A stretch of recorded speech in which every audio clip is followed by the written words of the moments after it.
안녕하세요. 4월 11일 사사기 2장 1절로 10절 말씀, 하나님을 알지 못하는 세대입니다.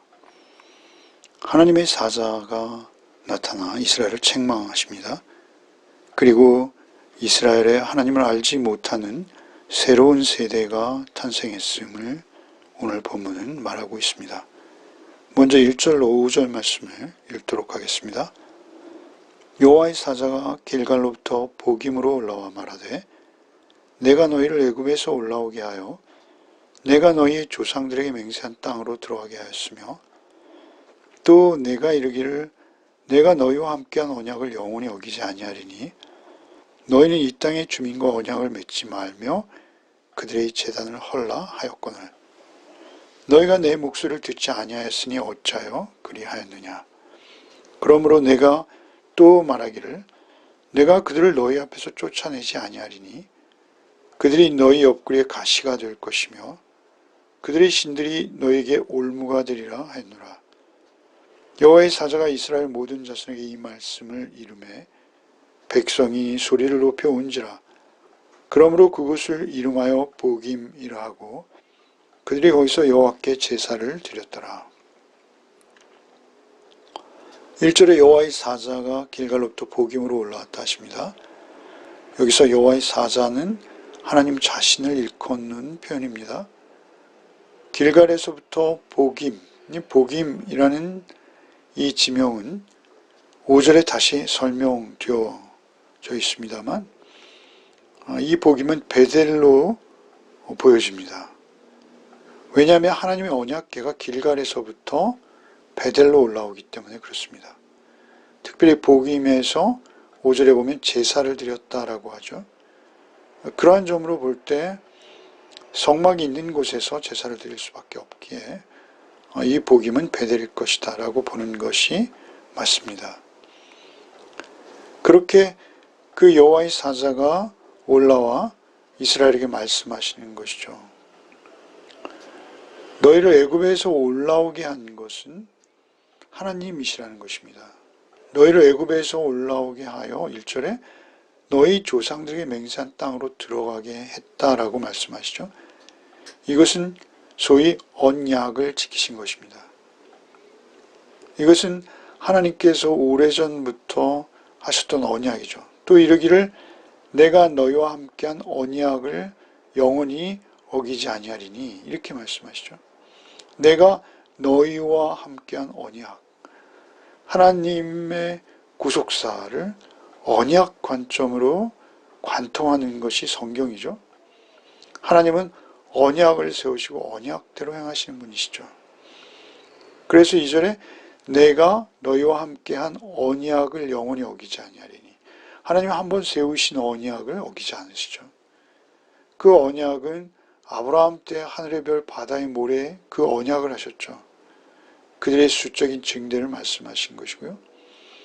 그런가 하면 그들에게 가나안 땅을 주시기로 약속하셨습니다. 그리고 그들을 이제 출애굽시키셔서 시내산에서 십계명으로 언약하시죠. 그러니까 구원을 하셔서 자비와 긍휼로 구원을 하셨습니다만 그 구원은 그 언약의 맥락 안에 있는 것입니다. 맥락 위에 있는 것이요. 그리고 그 언약에 계속 지속되고 있는 것이죠. 그 언약들이 이제 이루어져 가고 있는 것입니다. 언약을 영원히 어기지 아니하리니 너희는 이 땅의 주민과 언약을 맺지 말며 그들의 제단을 헐라. 이것은 하나님과의 언약이었습니다. 그 땅의 주민들과 언약을 맺지 말라는 것이죠. 왜입니까? 그 땅의 주민들은 이방 신을 섬기고 있어요. 우상을 섬기고 있습니다. 그 우상을 섬기는 그 주민들과 언약을 맺는다는 것은 그들과 같아지는 것이고 그들과 동등해지는 것입니다. 그 얘기는 그들의 제단에 함께 약속을 소유하게 된다는 것이죠. 언약을 맺지 말며 그들의 제단을 헐라라고 하셨는데 그들과 오히려 언약을 맺어버리는 것이죠. 우리가 1장에서 그 베델의 정탐꾼과 이미 언약을 맺은 것이죠. 제단을 헐라 했는데 언약을 맺어버린 거예요. 그리고 우리가 어제 살펴본 대로 그들을 노역으로 부리기 위해서 쫓아내거나 진멸하지 않고 남겨둡니다. 그들의 노역이 탐나는 것이죠. 그런데 이것이 그들에게 가시가 되고 올무가 될 것이다. 이렇게 말씀하세요. 3절에 쫓아내지 아니하겠다라고 말씀하시죠. 3절에 그들을 너희 앞에서 쫓아내지 아니하리니 그들이 너희 옆구리에 가시가 될 것이요 그들의 신들이 너희의 올무가 되리라. 쫓아내지 아니하겠다고 하시지만 사실 쫓아내지 않은 것은 그들이죠. 그리고 이제 하나님께서는 그 쫓아내지 아니하겠다라는 말씀을 공포하시기까지 하게 된 것이죠. 가시가 된다. 너희 옆구리에 가시가 될 것이며 너희 옆구리가 된다 이런 의미예요. 가시라는 단어는 여기 없습니다.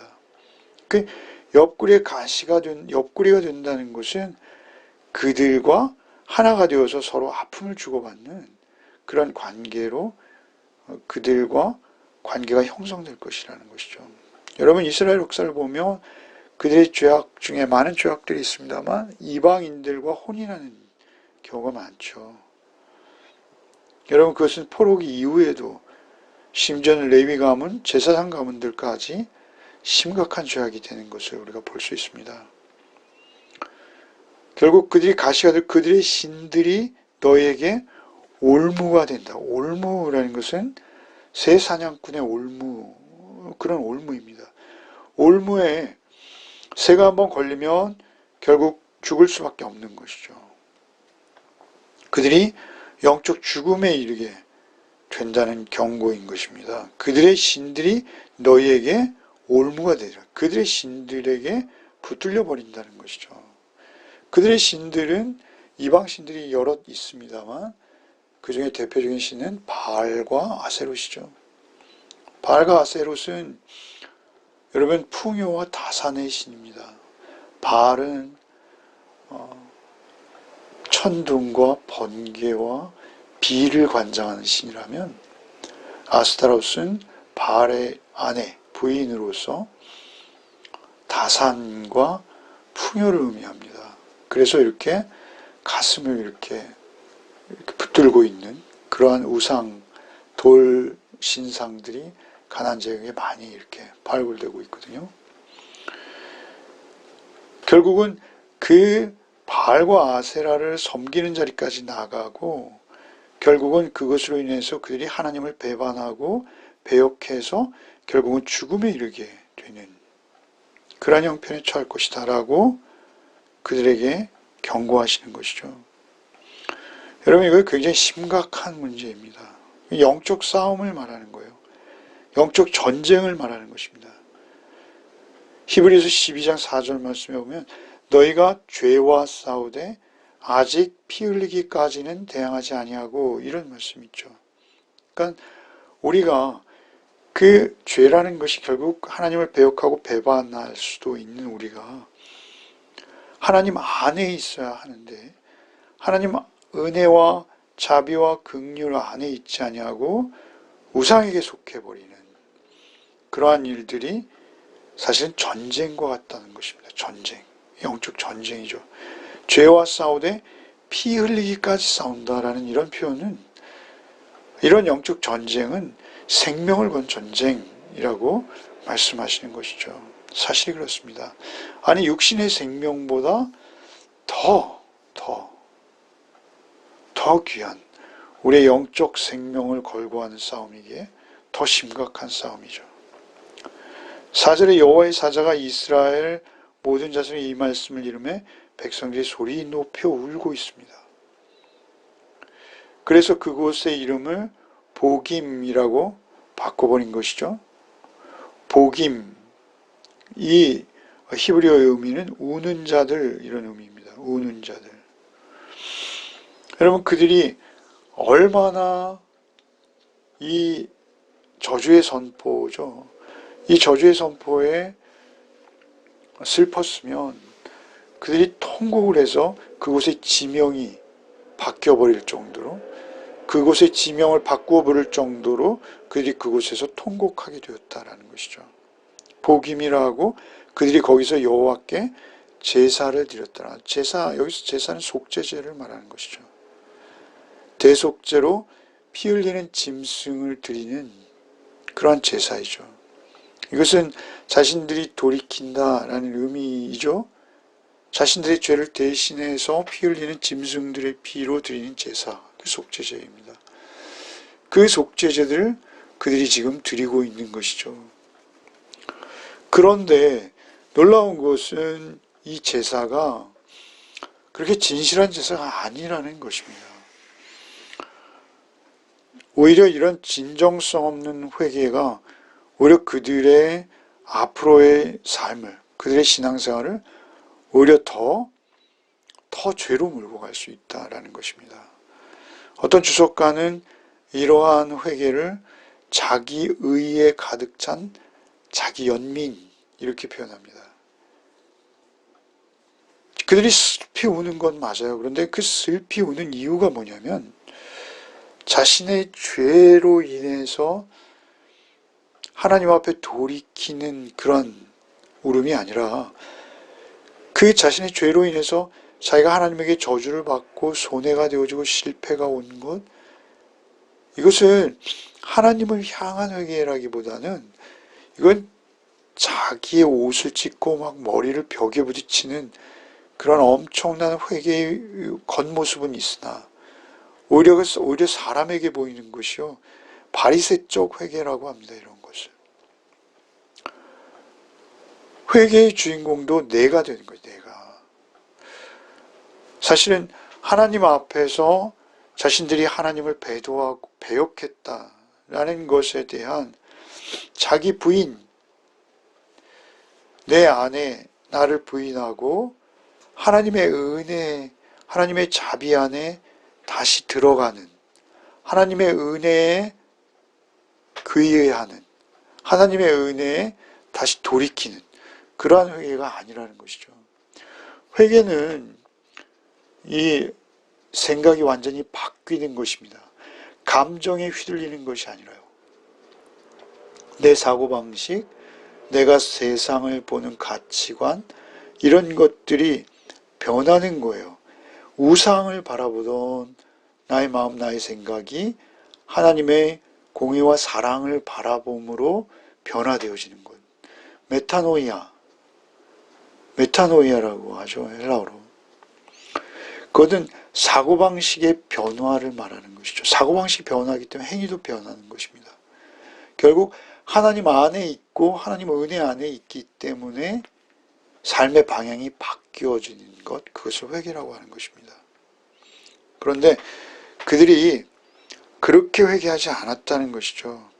여러분, 우리도 십자가를 그냥 막연하게 피상적으로 마치 수학 공식처럼 그렇게 여기면서, 여러분, 우리가 그렇게 나를 위한 회개, 내 이기적인 사고를 바탕으로 한 회개를 할 수 있어요. 그러나 우리의 회개는 그런 회개가 아니라 주의 십자가의 피 흘리심 안에서 주의 사랑으로 진정한 돌이킴이 일어나는 그것을 회개를 하는 것입니다. 십자가의 보혈의 은혜로 내가 얼마나 심각한 죄인인 것을 깨달아 알고 내 안에 주의 은혜로 새로워지는 그러한 경험을 하는 것, 그것이 회개입니다. 회개는 내가 가나안의 유혹에 얼마나 취약한지, 내가 하나님을 섬긴다 말하면서 가나안의 이방신을 따라간 것이 얼마나 하나님의 은혜에 배은망덕한 것인지, 나를 구원하신 주님 앞에서 내게 최고의 복은 주의 언약 안에 있는 것이라는 것을 깊이 깨닫고 삶을 돌이키는 회개, 거기까지 나가야 되는 것입니다. 그들은 여호와께 속죄의 제사를 드렸다라고 오늘 본문이 말하고 있으나 그들 앞으로의 삶은 변하지 않았습니다. 그뿐만 아니라 그들이 더 큰 죄에 빠지는 것을 우리가 볼 수 있죠. 오래 참고 인내하여 결실할 수 없는 회개인 것이죠. 우리가 회개를 할 때도 그 방향성이 중요하고요. 그리고 나의 어떤 감성이 아니라 하나님 앞에서 나의 사고가 또 한 번 다시 바뀌어지고 하나님 앞에 또 삶의 방향이 새로워지는 그러한 회개가 우리의 회개가 되어야 할 것입니다. 6절부터 10절을 읽겠습니다.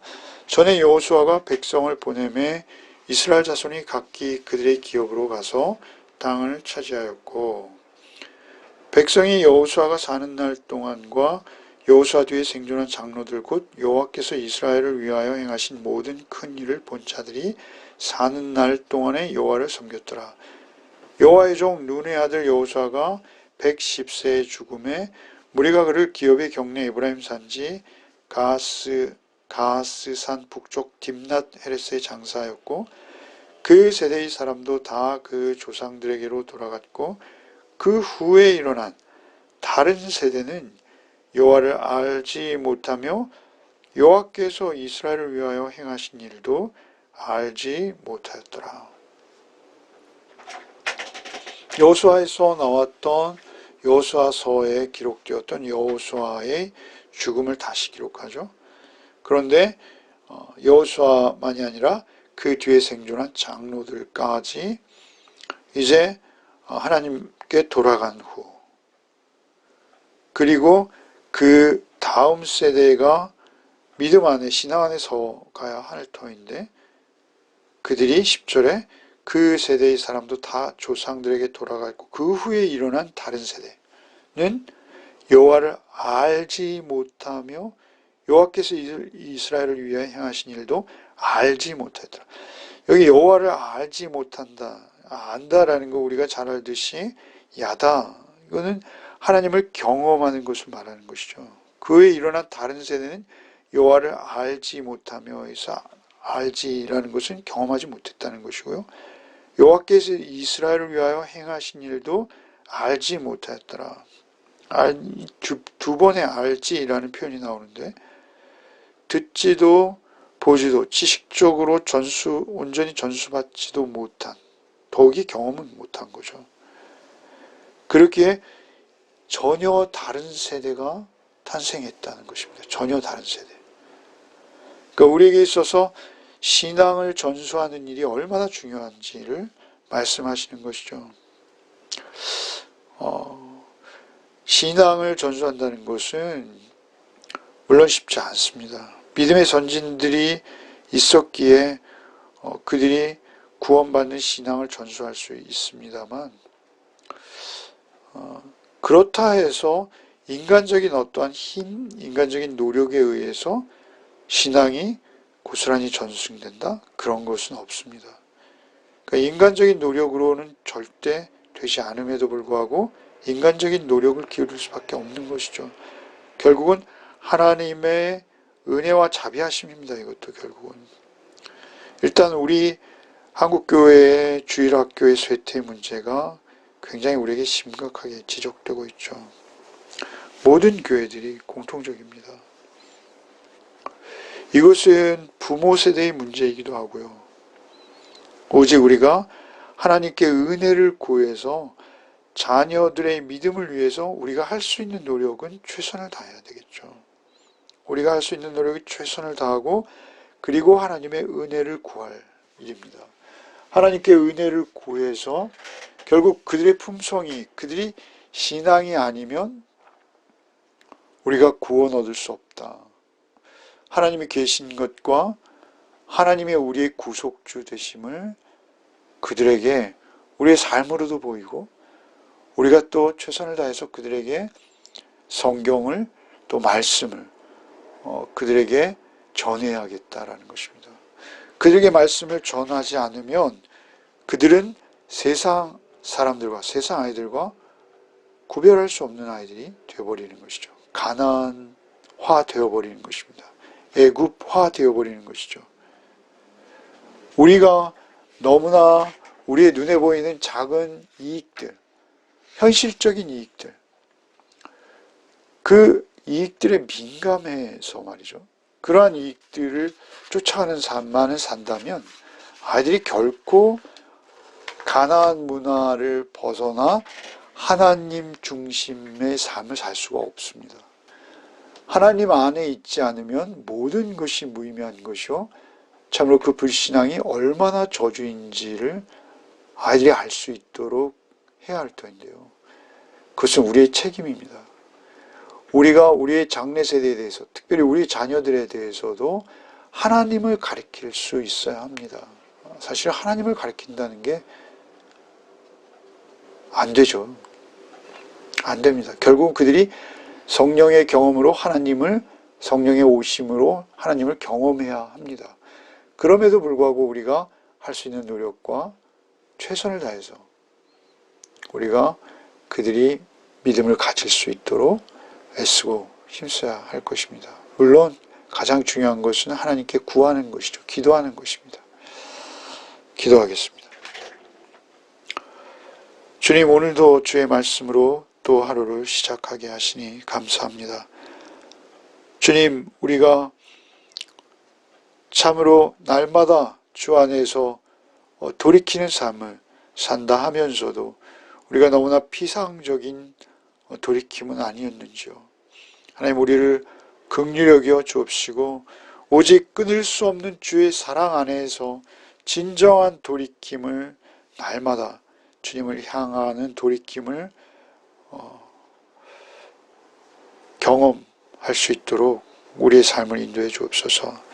오직 내 안에서 날마다 새로운 피조물로 주님을 새롭게 인식하며 주님과 더욱 친근해져가는 우리의 삶이 될 수 있도록 주께서 우리를 긍휼히 여겨 주시옵소서. 우리의 자녀들에게도 참으로 우리가 주와 동행하는 자인 것을 저들에게 보이며 저들이 경험할 수 있도록, 또 우리가 저들에게 그 하나님을 전할 수 있도록 오늘도 우리에게 긍휼을 베푸사 오직 저들 앞에 신앙의 모범으로 우리가 설 수 있도록 우리를 인도하여 주옵소서.